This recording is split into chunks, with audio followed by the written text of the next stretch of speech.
కుంభరాశి ధనిష్ట నక్షత్రము 3-4 పాదాలు, శతభిష నక్షత్రము 4 పాదాలు, పూర్వాభాద్ర నక్షత్రము 3 పాదాలు కలిస్తే కుంభరాశి. 2 ఆదాయము, 8 వ్యయం, రాజపూజ్యత 4, అగౌరవము 2. కానీ వీళ్లకు గ్రహస్థితులు చాలా బాగుంది. ఉన్నట్టుండి ఒక యోగం అనేటువంటిది కలగవచ్చును. ఊహించినటువంటి మార్పులు మేలే జరుగుతాయి గాక, సంపదలు వస్తాయి. అలాగే ఆకస్మిక ధనలాభం, ఉన్నట్టుండి ధనం పెరగటం, శాలరీ పెరగటం గాని, మాకు అసలు పెరిగే అవకాశమే లేదు, పెంచారు ఆఫీసులో అనేది ఉంటుంది కాక. చేసేటువంటి వృత్తుల యందు అభివృద్ధి, ఎవరెవరైతే వాళ్ళ యొక్క ఒక వృత్తిలో ఉంటారో, ఒక ఉద్యోగం కావచ్చు, ఒక బిజినెస్ పరంగా కావచ్చు, ఒకరి దగ్గర పనిచేయడం కావచ్చు, ఏదైనా సరే దాంట్లో అభివృద్ధి అనేటువంటిది సాధించి తీరుతారు గాక.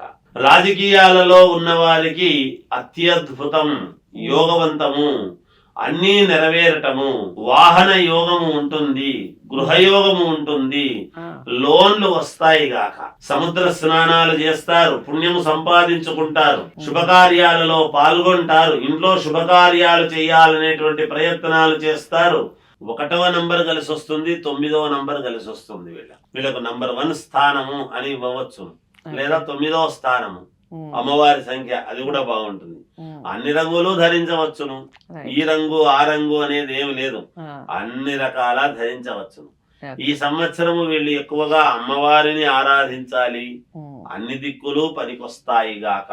జయోస్తు.